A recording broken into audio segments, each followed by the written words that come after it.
So Miss Holly showed up three-legged lame. Kids fed last night and they didn't say anything about her having anything wrong, so I don't know if it just showed up overnight or what. And the vet's here. And she's got swelling in her ankle. And he opened it up. And this is a little graphic, guys, but she blew it out on her heel bulb and it's pretty deep, so she's gonna have to be soaked, packed, and antibiotics. Holly, this does smell bad. Ugh. Okay, so the vet opened the abscess up all the way. It had already blown out the heel bulb, so she should have actually had relief. When a horse gets an abscess, that buildup of pressure is very painful. Sometimes they'll open up on their own, or if you have to open them up or the vet opens them up, that usually gives the horse relief of the pain because the pressure has, been let loose. And she's still three-legged. So we gave her some bute, which is a pain medication and anti-inflammatory that we use on horses.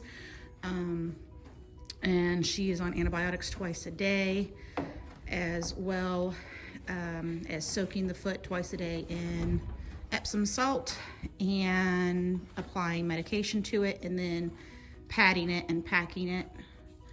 So for hers, because it's so bad, I'm using a Gamgee's wrap, which is just like a big roll of padded gauze, just cut to fit for the hoof.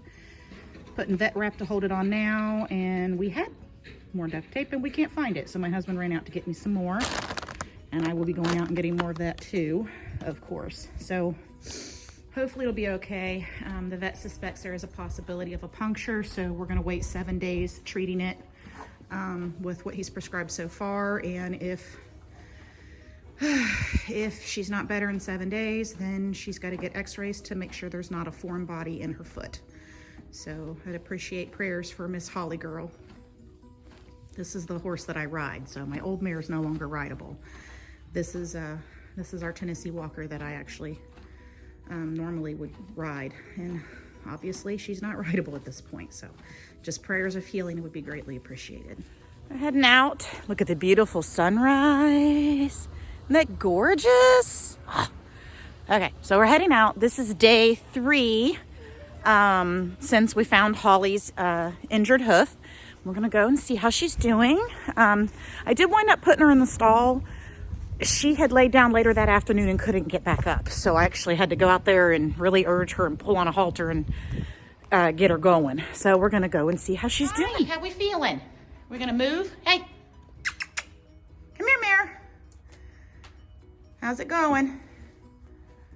Oh, we're still very sore, very painful, but she's putting a little bit more weight on it. And I'm gonna go ahead and get her foot soaked and give her antibiotics, and we'll see how she's doing after we get the foot soak done. And we might let her go out with her sister. Neither one of them have been very happy about being separated. Here it is. You can see all that green is the copper tox we've been using. So you can see the holes. Top one is where it blew out on its own. And then you can see the other hole. The vet found more infection inside of her hoof. Up here in the heel bulb is extremely tender for her. And she's still actually, let me see if I can show you the bandage. She's still got drainage coming out up there. So just gonna keep on soaking it and pray for the best. I will say her ankle's not as swollen, so I'm really glad that the swelling in her leg has gone down. So I think that and is definitely improvement. You can look at her, it's like she can toe it, but she's not wanting to put any pressure on that heel at all, and that's really concerning at this point. 3 days later, she should be, at least putting more weight on it, and she's not. So all right, so this is what we do to soak it. Originally I was doing a rubber pan, but a friend of mine whose horse had a pretty similar case had a whole bunch of empty IV bags that the vet had given her. You just cut the top off, and they make awesome hoof soak bags. You just pop your Epsom salt water in there, put it over the foot, and then just use duct tape to make sure she doesn't pull it off or, while she's moving around. And you let it soak for 10 minutes. So while she's soaking, I'm gonna head out and finish feeding everyone else. And then I'll come back. Yeah, I know, I put warm water with salt and See, she'll pick it up and it's a little bit out of the water, and then she'll step it back down and it goes up in, and there's just that constant flushing of the area. Okay, so after her soaking is finished, what I do is I put a little bit of this copper tox in the wound area. That's going to make sure that there's, you know, nothing that's going to get in there. No, is my farrier says, bad, evil omens, no bad stuff coming in there. So this is a preventative, just helps keep the area clean and sanitary, antimicrobial resistant. And then we will place a piece of Gamgees, which is a cotton batting like material, to pad that area. And finally, duct tape. Lots and lots of duct tape. So we're gonna go ahead and get that done. Unfortunately, I'm not gonna be able to video that, but I do have a video that I did when Star had an abscess I think it was almost 2 years ago, that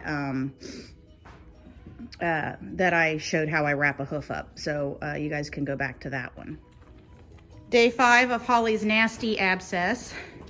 We're actually kind of waiting it today, so that's good news. But as I took her bandage off, we had some nasty dead tissue that came off from the heel bulb. So I just removed it, debrided it, and let's see if we can see. There's still a little bit of heat near the back, and this area here is very sore. So we're just gonna keep on working at it. We got a couple more days before we have to make a decision of whether or not the vet's gonna have to come out and do x-rays. So we'll see how it goes, guys.